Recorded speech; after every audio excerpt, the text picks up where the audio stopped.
Tatalakayin natin ang mga bagong modelo na ngayon mo pa lamang din makikilala, pati na ang kabuang mga presyo nito. Pero bago yun, syempre, kung bago ka pa lamang po dito sa aking channel, baka naman kaibigan pwede mo maklik ang subscribe button pati na ang notification bell para naman ma-update kita palagi sa mga video na gagawin ko pa. Alright, simulan na natin to!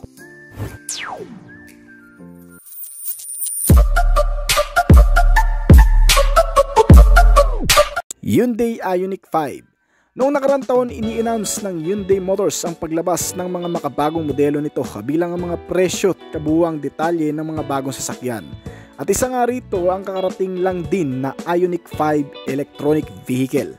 Ang paglabas nitong makabagong modelo ay nakaagaw talaga sa pansin ng marami. Isang crossover car na klase na mas ginawang high upgrade mula sa loob at labas. Ang estilo at porma nito ay talagang nakakamangha, maging ilang mga detalyeng pangkaligtasan at pangseguridad. At may dalawang variant itong Hyundai battery crossover.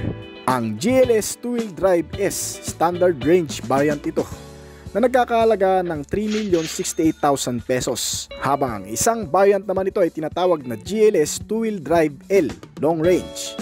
Na top variant naman, ito ay nagkakahalaga ng 3,698,000 pesos. Ang modelo ito ay sadyang ginawa para mapatibay ang isinusulong na modernization sa buong mundo. Kaya karamihan dito ay electric power na.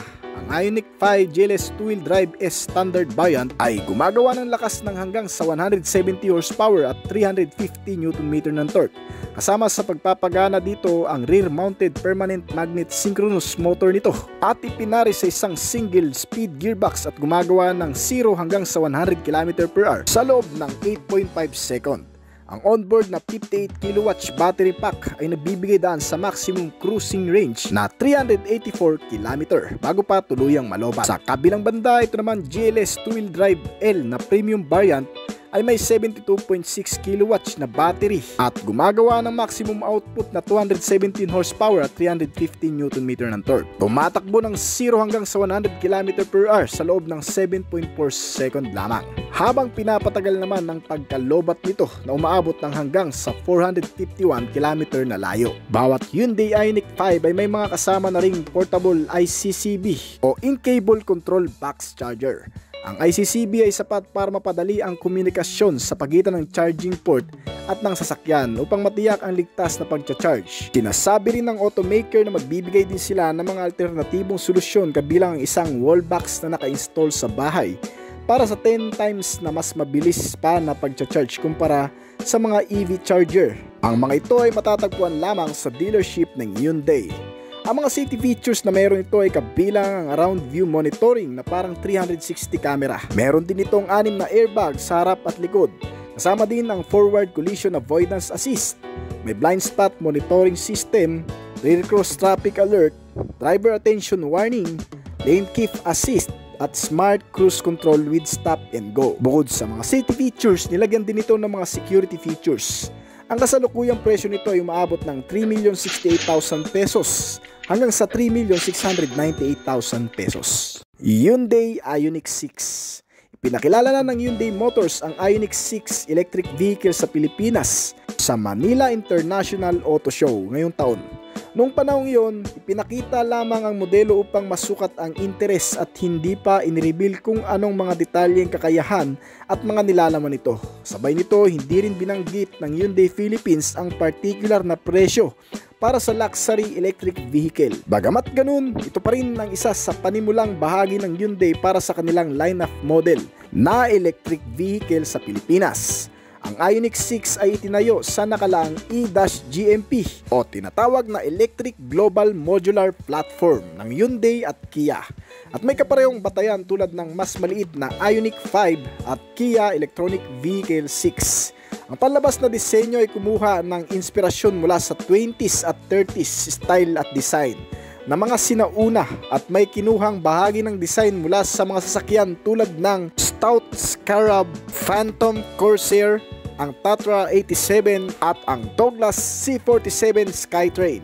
At kung pagmamasdan ay maihahanay din ang modelong ito sa sedan category. Sa iba pang aspeto ng modelong ito mula sa external at internal ay wala pang naitala. Bukod pa dyan, ang presyo nito ay wala pang opisyal na inilalabas na siguro ay sa taong 2024 pa. Hyundai Costin.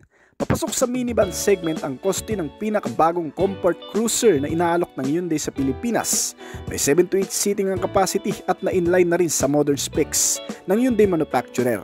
Ang panlabas na disenyo nito ay parehong makinis at dynamic na nagtatampok ng kakaibang front grille na may natatanging pattern at matutulis na LED headlight na nagbibigay dito ng contemporary at sopistikadong hitsura. Ang makinis at paalon ng mga linya na sasakyang ito ay nagdaragdag sa anyo at estilo ng aerodynamic at kahusayan sa pagganap. Pinangalan itong modelo pagkatapos ng French explorer na si Jacques Cousteau. Kaya Hyundai Costin ang ngayon flagship name nito. Ang Costin ay nagdudulot ng kakaibang experience at pakikipagsapalaran sa mga nakakagamit nito, na kung saan ay hindi mo iisiping nasa loob ka ng isang sasakyan habang nakasakay dito sa pagiging komportable nitong modelo. Ang modern features ng interior, mga base ng seats at ilang mga instrumentong nakatutulong para mas maging accessible, controlled at super class ng pagsakay. Ilan lamang yan sa may offer nitong Hyundai Costin. Ang ilan pang mga futuristic na katangian nito ay makikita mo rin pati sa external.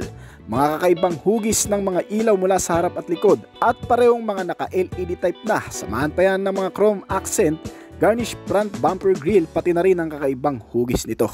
Sa loob ng Hyundai Costin makikita mo ang maluwag at mahusay na disenyo ng cabin na may 4 na captain seats at mga naka-leather seats na kayang tumanggap ng hanggang sa 7 o 8 pasahero. Practical lang layout na may maraming gamit na seating arrangement at sapat na cargo space. Mga katangiang hinahanap mo na halos lahat ay nandito na. Samahan pa yan ng matitibay na suspensions at brakes. Mula sa unahan at likod, ang 4 na gulong nito ay mga naka-disc type na at may pare-parehong tire size na 225 by 60R17, naka-tubeless at alloy na mags. At itong modelo ay pinapagana rin ng 1.5 liter turbocharged gasoline engine, inline 4-cylinder, 16-bar dual overhead camshaft at nakakonekta sa isang automatic transmission at may 8-speed na variable gearbox. Kaya mag-produce ng maximum output na 168 horsepower sa kada 5,500 RPM at 253 Nm ng torque naman sa kada 1,500 to 4,000 RPM. Kaya ang average top speed ay umaabot ng 160 km/h. Pagdating sa fuel tank, ito naman ay may 58 liters, kayang kumonsumo ng 12 km/liter at naka Euro 4 na rin. Well, hindi pa yan. Ang mga features na pangkaligtasan at pangseguridad ay hindi mo rin maiwawaglit sa modelong ito. Nilagyan kasi ng mga parehong matatag at mga advanced na safety sense na makatutulong sa pang-araw-araw gaya na lamang ng speed sensing door locks, day and night, rear view mirror, may ISO fixed child mounts, vehicle stability at mga parking sensor, kasama ang mga particular safety measure gaya ng airbag, seat belts, child safety locks, anti-lock braking system, electronic brake distributor, crash sensor at marami pang iba. May mga security features naman gaya ng anti-theft alarm, anti-theft device kasamang immobilizer, central locking at power door lock. Hindi rin may tatanggi sa modelong ito ang kasaganaan sa features kasi maging pati sa entertainment and communication at pati connectivity ay meron din ito. Sa harap makikita ang malaking sukat ng infotainment system na 10.4 inches kasama ang Apple CarPlay at Android Auto na may Bluetooth connectivity, FM and AM radio, mga speaker para mas magandang audio sound system at iba pang bagay na tutulong para mas maging convenient at mas lalong maging komportable. Dito sa bansa, ang kabuuang presyo nito ay umaabot ng 1,770,000 hanggang sa 2,080,000 pesos. Hyundai Creta. Ang Hyundai Creta ay ang pinakabagong entry ng brand na subcompact crossover segment sa Pilipinas. Available ito sa 3 variant na ang bawat isa ay pinapagana ng 1.5 liter at mga naka-gasoline engine. Meron din itong mga natatanging hanay na mga features na nagpupush palalo sa modelong ito para mas tangkilikin. Bukod sa mga kompetensya nito, at mula sa mga hinahangang brand ng Hyundai ay nagpapanatili pa rin ng kasaganaan. Hindi lamang sa mga modern style at features kundi pati mga nilalaman nito. Isang maluwag na interior base kasama ang mga napapanahong teknolohiya gaya ng pagkakaroon ng 10.25-inch LCD instrument cluster, wireless charger at may air cooling. May 8-inch touchscreen monitor, may mga cup holder, reading lamps at USB charger para sa mas komportable at convenient na pagsakay. Sinamahan pa yan ng mga adjustable at foldable na mga seats at malamig na simoy ng aircon. Di Apple CarPlay at Android Auto na rin ang infotainment system. Ilan lamang yan sa mga bagay na magugustuhan mo dito. Isa pa, itong Hyundai Creta ay pinapagana naman ng 1.5 liter gasoline engine 4-cylinder 16-valve dual overhead camshaft na makina na konektado sa isang automatic na continuously variable transmission at kaya mag-produce ng maximum output na 113 horsepower sa kada 6,300 RPM at 144 Nm ng torque naman sa kada 4,500 RPM. Ang buong bilis nitong modelo ay umaabot ng 175 km/h at kayang umubos ng 1 litro ng gasolina sa kada 18 km na takbo. May fuel tank capacity ito na 40 liters at siguradong malayo na rin naman ang mararating mo niyan. Kasama sa ilang mga bagay na magagamit mo sa modelong ito ang matitibay na suspensions mula sa harap at likod, mga braking system na pare-parehong mga naka-disc type habang ang nakalagay ang tubeless tires nito at alloy na mags na may kabuuang sukat na 215/60R17. Pinapanatili din ito ang maayos at ligtas na paggamit sa pamamagitan ng mga safety and security features na meron ito gaya ng blind spot monitoring system, tire pressure monitoring, hill start assist, vehicle stability, mga airbags, seatbelt, parking sensor at marami pang iba. Kasama ang mga pang-seguridad na bagay gaya ng central locking, immobilizer system, may anti-theft alarm at anti-theft device. Dito sa bansa, ang kasalukuyang presyo nito ay nagkakahalaga ng 1,048,000 pesos hanggang sa 1,388,000 pesos. Hyundai Palisade. May bagong flagship ang Hyundai Philippines para sa 3-row SUV segment na tinatawag na Palisade. Ito ang sa ngayon ang isa sa pinakamalawak at pinakaligtas na modelo ng Hyundai hanggang ngayon. Ang Palisade ay ikategorya bilang isang premium na mid-size na SUV na nilagyan ng maraming gamit para sa espasyo ng kargamento at silid ng pasahero. Sa labas, ang harap ay may ilang malalakas na presensya sa kalsada. Animoy isang malumanay pero sa bandang huli ay maglalabas ng kakaibang appeal.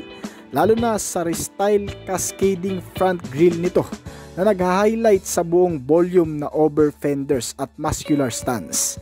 Binibigyan diin ito ng mga slim LED headlight at nakahiwalay na ilaw sa harap para sa mga dynamic running lights indicator at fog lamp. Ang aerodynamics ay nakakamit sa pamamagitan ng particular na pahiwatig ng disenyo na kinabibilangan ng isang mabilis na anggulo ng A-pillar, isang garnish sa gilid ng spoiler sa likuran at isang pina-optimize na air-cooled ventilator nito sa loob, gabay ng hangin papunta sa mga pasahero. Panel sa ilalim na underskid at mga deflector ng air sa likod ng gulong ay nagbibigay ng mas magandang aerodynamic. Interior capacity.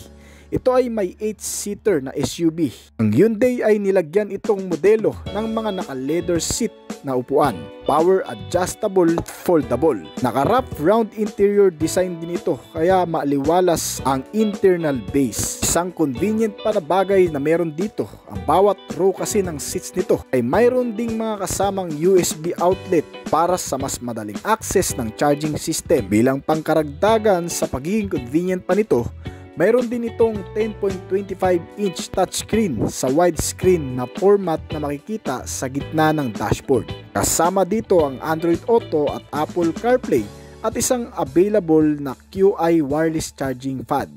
Habang ang kalidad ng tunog ay dala ng sound system na Infinity Audio. Ang isa pang ganap sa digital screen ay ang 12.3-inch TFT Center Instrument Cluster na nag-aalok ng iba't ibang view mode. Sobrang high-tech talaga. Bukod pa dyan, itong Hyundai Palisade ay nag-aalok din ng mga makabagong teknolohiya sa kaligtasan.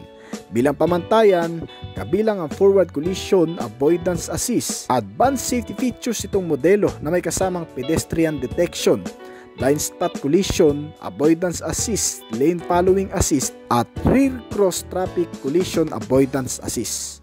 Meron ditong safety exit assist. Kapag nakitang may paparating na sasakyan sa bandang gilid, hindi basta-bastang magbubukas ang pintuan ng isang pasahero.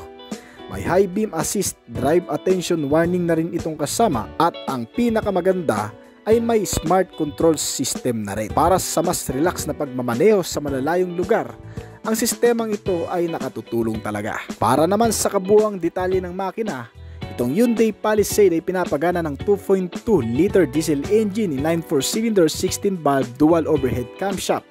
Nakakonekta ito sa CRTI na fuel supply system at transmission na automatic at may 8-speed variable gearbox. Kayang mag-produce ng 190 horsepower at 3,800 RPM, habang may 440 Nm of torque naman sa kada 1,750 to 2,750 revolution per minute. Ang bilis nitong modelo ay gumagawa ng hanggang sa 185 to 190 km per hour, habang ang fuel consumption naman nito ay nasa 14 km per liter. Ang iba pang bahagi nitong modelo ay ginamitan ng matitibay at mapagkakatiwalaang mga suspensions. Sa front ay naka MacPherson strut, habang ang rear suspension naman nito ay naka multi-link shock absorber. Ang bawat gulong sa front and rear ay may brake na pare-parehong naka disc type. May mga sukat ang gulong nito na 245 by 50 R20. Para sa kasalukuyang presyo, ito ay nagkakahalaga sa bansa ng 3,780,000 pesos. Hyundai Tucson. Pinangalan pagkatapos ng isang pangunahing lungsod sa gitna mismo ng Arizona sa US, ang Hyundai Tucson o Tucson. Ang Hyundai Tucson ay isang compact crossover SUV na ginawa ng South Korean manufacturer na Hyundai Motors. Mula noong 2004 sa lineup ng brand, ang Tucson ay nakaposisyon sa ibaba ng Santa Fe at sa itaas naman ang Hyundai Kona at ang Creta. Sa paglipas ng panahon, itong Tucson ay hindi pa rin nawawala sa kalsada. Na iba man ang mga anyo at ang pagkakakilanlan, ito pa rin ang isa sa nagdala ng kasikatan ng brand sa merkado ng Pilipinas. Hindi mo akalain ang Tucson kasi ay nagbibigay ng mas malakas na makina, taliwas sa laki ng sukat nito. Makinis at may mas sungit na disenyo kung papansinin ang panlabas na appearance. Ang disenyong ito ay isang pagsasanib ng innovation at premium na kaginhawaan pagdating sa nakamamanghang katangian at mga nilalaman na talagang iyong kabibiliban. Sa local market, ang Tucson ay may dalawang klaseng variant, isang 2.0 liter gasoline engine at 2.0 diesel engine, at ang isang klase ay 4-wheel drive, habang pareho namang naka 6-speed automatic transmission. Ang bagong facelifted ng modelong ito ngayong 2024 ay nagkaroon ng 8-speed automatic transmission. Ang variant ng gasoline engine ay nagpo-produce ng maximum output na 155 horsepower at 192 Nm ng torque, habang ang diesel na variant naman nito ay nakakapaglabas ng 183 horsepower at 416 Nm ng torque. Napakalakas ng hatak lalo na kapag kailangan mo sa pangmadali ang biyahe. Nagbibigay ng kabuuang bilis na 180 km per hour. Hindi pa yun, ito rin ay may katipirang kumonsumo. Ang 14.3 gallon fuel tank capacity nito ay malayo ang mararating. Kayang kumonsumo ng hanggang sa 15 km per liter. Pagdating sa interior, ang harapang bahagi nitong Tucson na standard variant ay may 8-inch infotainment system na sumusuporta sa Apple CarPlay at Android Auto. Pinapaganda ang tunog sa pamamagitan nitong 6 na speaker audio sound system. Habang Hyundai Tucson crossover naman ay mayroong din 10-inch LCD instrument cluster, wireless charger at automatic climate control system sa parehong variant. Ang ilan pang highlight ng modelong ito: sa external, makikita ang LED headlight na nagtatampok ng static na bending light sa disenyo. Mayroon din itong mga control sa auto light, LED daytime running lights at LED position lamps. Spotted din sa external style ng Tucson ang heated at power folding side mirror, rear fog lamp, roof rails, LED rear combination lamp at rear spoiler na kasama ng high mounted stop lamp nito. Para naman sa interior base, ang Hyundai Tucson ay may beige at black interior color scheme. Ang color beige ang mas mangingibabaw sa itaas, habang itim na kulay naman ay nasa ibabang bahagi ng interior. Para sa seating material, ang crossover ay mayroon lamang isang opsyong tela na seat cover, habang ang variant ng GLS diesel ay may 8-way na power adjustable driver seats na may 2-way na lumbar support. Ang pangalawang row ay nasa 60/40 split folding na format na may center armrest at may kasamang mga cup holder. Para sa safety features, ang Hyundai Tucson ay may dalawang airbag para sa driver at sa harap na pasahero. Ang iba pang mga pangunahing features nito ay kabilang ang tire pressure monitoring, downhill and hill start assist, parking sensor, ABS, rear camera, child safety locks at marami pang iba. Para sa range toppings na variant na GLS ay kasama rin ang smart key na push start to start system, engine immobilizer at central locking, anti-theft alarm at anti-theft device. Ang suspensions nito ay ginamitan din ng MacPherson strut at multi-link naman para sa rear suspension. Mga naka-disc brake na rin ang 4 na gulong nito kaya mahusay ang pagpipreno.